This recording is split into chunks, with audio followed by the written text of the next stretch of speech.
Desde chicos, lo primero que nos preguntamos es ¿por qué? Una pregunta que nos acompaña toda la vida. ¿Por qué?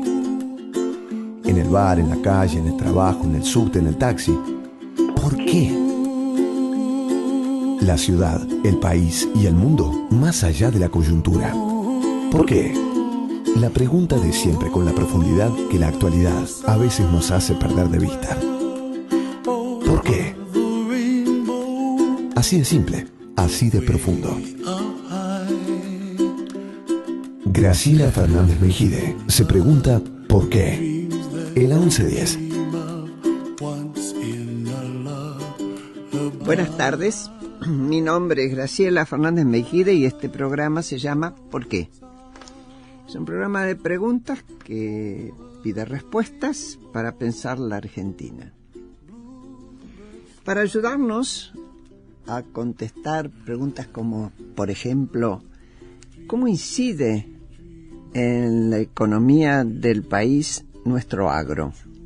Ese agro que en algún momento, y no hace tanto, se lo diseñó fantásticamente como en manos de la oligarquía. Un tema ya perimido en nuestro país, me parece a mí, y que, por una parte, siempre fue la idea de superar, a quedarnos solamente con el tema del agro, pero en buena medida, y aunque a lo mejor esto sea deseable, ha sido quien ha sostenido nuestro Producto Bruto Interno en los últimos años, y base de esta especie de milagro desde 2003, 2004 para adelante. Bueno, para ayudarnos a estas preguntas, como les decía, estamos con dos hombres muy representativos de la clase dirigente argentina. Uno que tiene que ver con la política y es el senador y presidente de la UCR, precandidato presidencial Ernesto Sanz, y el otro es... Orillita del canal, cuando llega la mañana, sale cantando la noche desde lo de Valderrama. Bueno, mejor te presentas vos, Gustavo. Soy Gustavo Grobocopatel, cantante. Nos confundió a todos, ¿eh? Ahora va a quedar como Gustavo Grobocopatel, cantante. Y bueno, yo quería hablar de esto con ustedes, ¿no es cierto? Cómo se cargan las tintas a veces en el gobierno de turno a la hora de observar las alternativas de un país. Y si bien es cierto que nadie va a eludir las responsabilidades de cada gobierno, cómo los destinos del país son muy marcados por las clases dirigentes, ¿no? No solo las políticas. Entonces, me gustaría charlar sobre este tema con ustedes dos. Tu experiencia, Gustavo, y la tuya propia, Ernesto. ¿Quieres empezar vos, Gustavo? Sí. Obviamente que también el mundo va cambiando y va cambiando la forma en que funciona la sociedad, el colectivo, ¿no? Venimos de un mundo de liderazgo fuerte, muy marcados, y vamos a un liderazgo más visto como sistema, más que como una persona, ¿no? Pero evidentemente siempre, esos liderazgos son los que iluminan, los que muestran el camino, los que abren nuevos caminos y condicionan, obviamente. Uh-huh. Condicionan, yo creo que en el fondo el devenir de las cosas es uno. Lo que condiciona es la velocidad por ahí.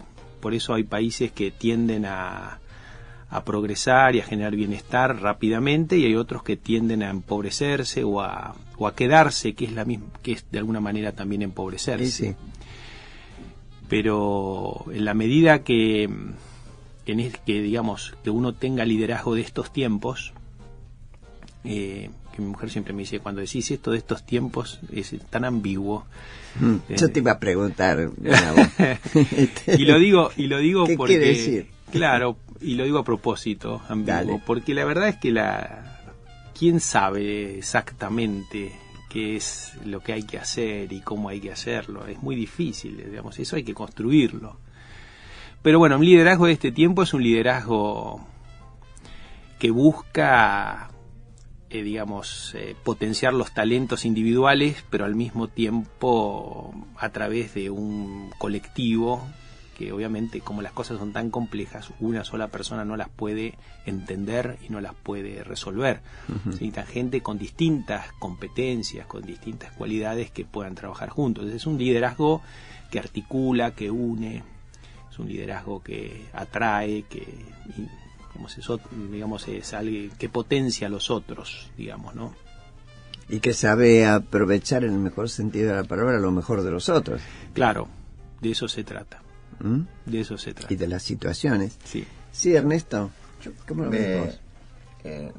Primero, un gusto enorme estar en este programa con ustedes dos personas a las que respeto y admiro profundamente. Bueno, gracias. Segundo, recojo el guante de Gustavo porque arrancó, no por el tema, por ahí lo práctico, lo pragmático de hablar del campo, que de esto él sabe mucho, sino lo enfocó por el lado del liderazgo, y a mí me motiva y me desafía a decir algo también desde esa cuestión, ¿no?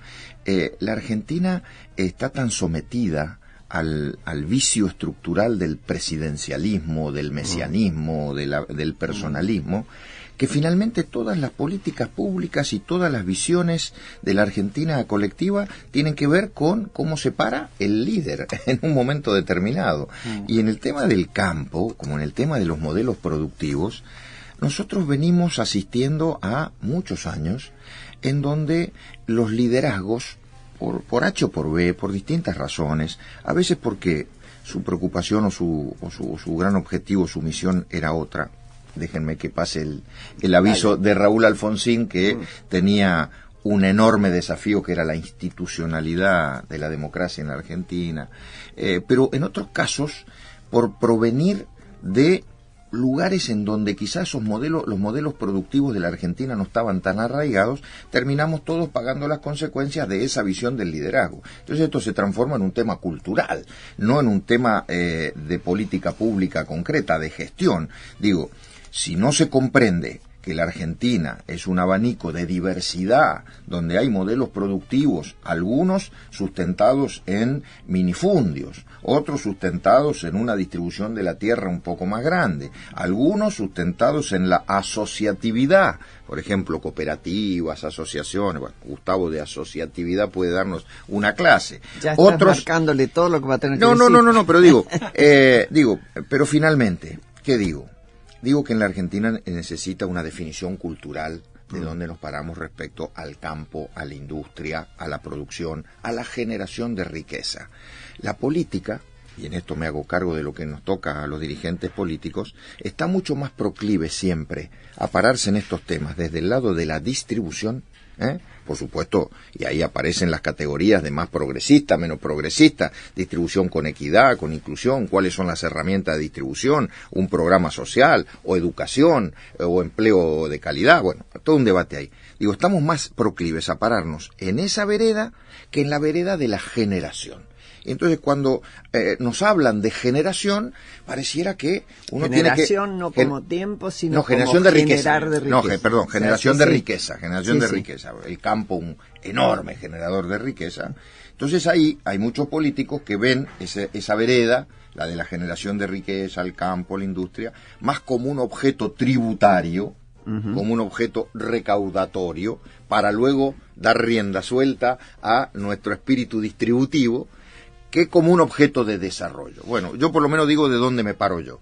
Yo veo al campo como un enorme objeto de desarrollo, como un sujeto de desarrollo, como un aliado de cualquier gobierno, como una potencia que en la Argentina lamentablemente siempre está ahí a mitad de camino. Es una suerte de ciudadano con un chaleco de fuerza a la mitad, que no logra desplegar toda su energía, pero bueno, ahí me paro yo. Al mismo tiempo, lo que vos decís, podría haber como una contradicción. Cuando vos decís que, a ver si entendí bien, que los políticos se paran del lado de la distribución, etcétera, etcétera. Para eso necesitan un ingreso fiscal. Claro. Si vos del campo crees que tiene que tener más desarrollo, no es solo para el crecimiento de todo el país, está bien, sino también al mismo tiempo aporta para llenar los agujeros a donde ese crecimiento no llega, Claro. o para estimular mejores condiciones de educación. Es decir, que sería necio Claro. no entender Es que lo que es. cualquier terreno donde la economía pueda crecer, que no sea el estrictamente financiero, Claro. del productivo, no aprovecharlo, no estimularlo. A lo mejor tiene que ver con esa conciencia que sigue marcando esa cuestión de un progresismo malentendido. Exactamente. Y yo, a ver, sí. No, yo creo que, Sí, que Gustavo. uno tiene que mirar el pasado, inclusive el pasado reciente, el de ayer, digamos, para aprender, y tiene que pensar en el futuro, en realidad, porque estamos enfrente a una situación, digamos, como decía un amigo, no es un tiempo de cambio, sino es un cambio de tiempos en relación a la estructura productiva global. A partir de la tecnología, el siglo XX fue el siglo de las comunicaciones, pero el siglo XXI es el siglo de la genética. A partir de la genética, uno empieza a transformar a las plantas y transforma a los vegetales en especie de fábricas, porque ya no solo produce alimentos, sino que empieza a producir energía, medicinas, bioplásticos, enzimas de uso industrial y demás. O sea, cada vez más esos vegetales son fábricas. Son fábricas sin chimeneas. En sí mismo. Son en sí mismo una fábrica, porque producen productos que antes salían de una industria. Digamos, hay plástico, o sea, se pueden hacer los autos que en lugar de usar chapa pueden usar plástico. Digamos, y plástico biodegradable además, ¿no es cierto? Ahora, esas son fábricas que no emiten dióxido de carbono, no tienen chimenea, sino que lo absorben. Entonces contribuyen a disminuir el calentamiento global y los gases de efecto invernadero. Usa energía solar, que es una energía renovable. Es una especie de revolución industrial verde nueva, como fue la del siglo XVII, XVIII, que sucedió en las ciudades de Inglaterra o de Europa. Uh-huh. Acá es una revolución industrial que va a suceder, pero en las zonas rurales. Es diferente a esa revolución industrial. Entonces va a haber un sentido de migraciones diferente y demás. Esto es lo que va a pasar de acá, ya empezó a pasar en los laboratorios, están en algunas empresas arrancando, y es lo que se va a consolidar como revolución industrial, y habla así, que se escucha cada vez más la bioeconomía, o sea, economía basada en la vida, y además que está basado en este concepto. Si nosotros empezamos a pensar en un país que tiene agua abundante y barata, que tiene una cultura de la producción única en el mundo, que viene de nuestra historia y de los desarrollos últimos, que tiene territorio, que pertenecemos a una región que es Latinoamérica, que está dotada de este tipo de recursos, puede ser que esta zona sea la Inglaterra de la revolución industrial anterior. Ahora, si nosotros no estamos bien organizados, la tecnología puede causar daños. La creciente diferencia entre ricos y pobres es un ejemplo del daño, entre comillas, que puede causar la tecnología, porque quien accede a la tecnología, quien se adapta más fácilmente, tiene capacidad de enriquecerse mucho más rápido que el quien no lo hace. Y ya sabemos que uno de los factores de no felicidad mayores es la diferencia. Entonces, nosotros tenemos que estar bien organizados. Cuando digo bien organizados, tenemos que tener empresas de este tiempo, tenemos que tener Estado de este tiempo, y tenemos que tener personas de este tiempo. Seguimos hablando después de la tanda.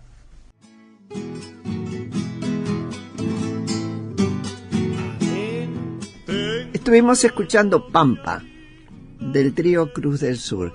Pero Gustavo nos ha pedido otra canción de disco, eso va a ser después, ¿eh? Ahora seguimos con... Sí, estamos Gustavo. en un mendocino al lado. Claro, con un sí, mendocino. casi que la El hombre pidió, es se la hombre- Ernesto Sanz. El hombre no se halla si no le ponemos No una le tonada, ponemos un una poco de Una cueca. cueca de vendimia, sueños de vendimia. Está bien. Claro que sí. Eso va a ir entonces a pedido de Ernesto Sanz, Mm. y el que está hablando junto con nosotros, intentando entender qué hacemos con la agroindustria y cómo nos organizamos como país para ser como Inglaterra.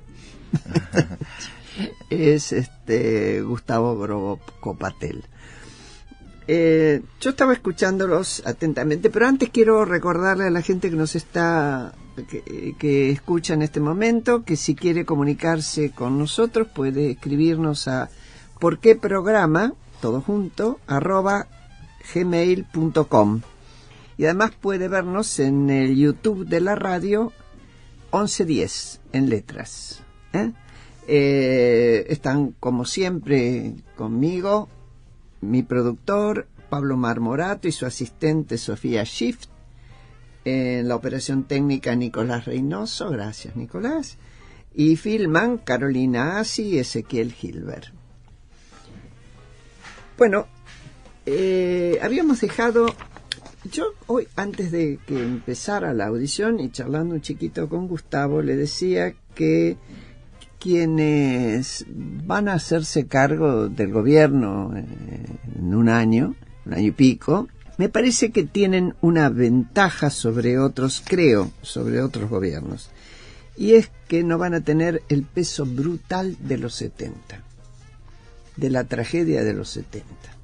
Hay cosas que ya están resueltas, vos mismo lo dijiste recién, bueno, fue el piso de donde salió esta democracia, investigar y juzgar. Se sigue juzgando, habrá que recomponer lo que fuere, pero ya cualquier intento de convertir eso en un tema es pura propaganda o pura manipulación. Tenemos que salirnos de eso, no olvidarlo. Cada uno lo lleva en su piel, los que lo han pasado por él, pero es bueno pensar que no va a ser un problema más. Habrá que encarar otros difíciles. Pero tiene mucho que ver, Graciela, con el tipo de liderazgo que viene. Es lo que hablábamos, lo que hemos estado hablando, sin caer en el vicio de que el presidencialismo y el líder, el Mesías, nos va a resolver todos los problemas, pero digo, el próximo liderazgo que venga en la Argentina, que ojalá sea un liderazgo colectivo, de concertación, de pacificación, depende hacia dónde quiera orientar el país, allí es donde vamos a ver los resultados. Yo creo que si es un liderazgo que mira hacia adelante, ya es un enorme paso. Un liderazgo que mira hacia dónde tenemos que ir. El liderazgo de estos últimos tiempos ha sido más un liderazgo mirando por el espejo retrovisor que mirando por la ventana de enfrente, ¿no? Y eso no es una cuestión menor, pareciera que es casi una frase hecha, pero sinceramente pienso que el próximo presidente, que utilizando el atril y la cadena nacional, por decir dos herramientas de comunicación que se han puesto últimamente muy de moda y muy habituales, separen el atril y en la cadena nacional, le convoque a los argentinos desde la grandeza, desde la buena fe, desde la perspectiva estratégica de mediano y largo plazo, a transitar un camino que en el mundo del campo es el que ha señalado Gustavo, un Estado acorde a una nueva realidad, que en el mundo de la institucionalidad convoque a respetar la ley, a tener más república, y que en términos de decencia diga hasta acá se llegó y arrancamos desde acá una bisagra. Yo creo que la Argentina tiene para adelante un futuro por demás promisorio. Claro, curiosamente, y a pesar de una pelea a la que asistimos todos muy tensa con la ley 125 y demás, el campo siguió desarrollándose, y por favor corríjanme, pero me parece que fue la actividad que más convocó la tecnología, que más revolucionó, mucho más que otras, ¿no? Sí, Gustavo. Me parece que ha habido un cambio, porque realmente el campo ha sido tradicionalmente un sector conservador y primitivo en algunas cosas, pero en los últimos 25 años se transformó en un sector de vanguardia global, ¿no es cierto? O sea, hoy en el campo argentino está visto en el mundo como un lugar de consulta, de referencia, que nos toca viajar, digamos, estamos en en la academia, ayudando a los gobiernos de otros países a entender qué pasa. Entonces eso es una oportunidad muy grande para Argentina, sí. Desde la 125 yo creo que es algo que perdimos todos. Porque seguro. La verdad que el crecimiento que venía hasta el 2008 se paró. Está casi estancado el sector desde el 2008 a esta parte, ¿no? Por falta de atención, diría yo, políticas públicas cerradas, que son muy conocidas y que se lo manifiesto públicamente, y además se lo he dicho particularmente a gente del gobierno. Yo creo que Argentina en este momento debería estar produciendo un 50% más de lo que produce, invirtiendo muchísimo más.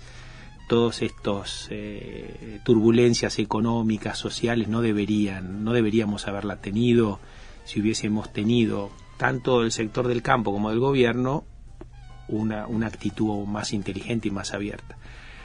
Pero yo creo realmente que el Estado y el que le toca hacer gobierno tiene más responsabilidad que el sector privado. No, seguro. A veces yo digo una frase que provoca, digo, como no es lo mismo el terrorismo de Estado que el terrorismo privado, tampoco es lo mismo en esta situación la responsabilidad del Estado frente a la responsabilidad de los privados. No, sobre todo porque quien gobierna transitoriamente un Estado pide el voto. Sí. Y ofrece hacer cosas y por eso se le da el voto. Eso es confianza. Claro. Entonces, por eso hay mayor responsabilidad, porque no es que a uno lo sacaron de la casa los empujones. Ahora, con respecto a lo que decía Ernesto, yo creo que venimos de un proceso que es bastante más largo que el kirchnerismo, ¿no es cierto? Venimos de un proceso casi que diría yo se inicia con Menem, sí. Porque creo que concordamos todos que Alfonsín tenía una agenda diferente y ha habido una transición, digamos, en primeros pasos en la democracia. Pero la sociedad, como conjunto, no el gobierno solamente, pasó de no querer al Estado, de deplorarlo, a pensar que la empresa no sirve para nada y deplorarla.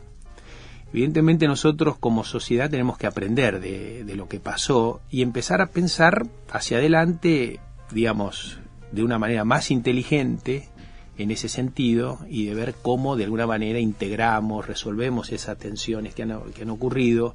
Creo que el liderazgo político es muy importante y el liderazgo privado también. O sea, los empresarios tenemos que ser parte del Estado y de la solución. O sea, no nos tenemos que ocupar de las consecuencias solamente de los problemas, sino no también aprovechadores de las causas. Del Estado, sino parte de... No, yo creo que la relación público-privada, que hasta ahora ha sido una relación más de negocios, tiene que percibirse como una relación para que se ayude a construir estados y empresas de este tiempo. Y si no lo hacemos juntos es difícil, porque lamentablemente en Argentina no hay flujo de gente de la función pública a la privada, ni gente de la privada a la función pública, que ayudaría, que esto sucede mucho en Brasil. Acá son como dos compartimentos estancos, ¿no? Entonces no tenemos más remedio que juntarnos para entendernos, para crear confianza y para decir, empecemos a construir juntos, cada uno con su responsabilidad. A vos te toca hacer empresas, a vos te toca hacer política pública, Estado, construir bienes públicos. Cada uno en lo suyo, pero sí tener un marco de conversación sobre estos temas. Yo ratifico absolutamente lo de Gustavo. Yo vengo debatiendo hace rato este tema de la época, más que del ciclo del kirchnerismo, de la época, incluyendo a lo de Menem, una época pendular, en donde se probó algo que nos decían en los 90, de que el mercado por sí solo era capaz de generar riqueza y de distribuirla. Fracasó, porque fracasó en todo lugar del mundo. El mercado por sí solo no hace eso. Y ahora el péndulo nos llevó en esta década última al otro extremo, donde el Estado parecía que era capaz por sí solo de generar y de distribuir riqueza. Y también fracasa. Con lo cual, lo que viene después de esta experiencia es mercado, Estado, sector privado, sector público, sinergia. Es fantástico eso, porque lo podemos hacer a la luz de los antecedentes, podemos hacerlo. Muy bien, seguimos en la próxima tanda.